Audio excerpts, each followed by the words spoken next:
घटना भइल है मीरगंज का अगवा करे भैया मीरगंज जाइए तो रोडवा पर हमने कर 10 आदमी कुछ आदमी ने काम करता कुछ आदमी ने केमे काम होता रोड लाइन में अच्छा मैंने झाकी झाड़ता नहीं सन गाछ पर चढ़ के और जंगल नीचे जमा वाला जमीन पर उ काटता नहीं सन तो वो लड़का गाड़ी चलाता रहता पीछे से ट्रक वाला ठोक दिला सा और ट्रक वाला ठोकला से गाड़ी खूब तेजी में आइला एक बार हम पीछे तकलाऊ नहीं की पीछे से आइल बा हमरा का मार दिल हम गिर गइल बनी और ओकरा बाद के हमरा आगे खड़ा बा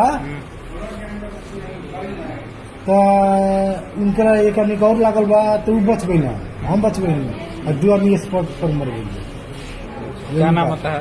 हमारा नाम है कृपाल सिंह राजपूत। अच्छा घर लछवार थाना था जिला गोपालगंज। वो लोग को कहना छोटा पोस्ट ऑफिस मिल गए उनकर कहाँ घर पेपर जगह छोट जगह मौत भइल बा उ हमन मतिहारी जिला के मोतिहारी। हमने घर पर लछवार मतिहारी जिला के। ठीक।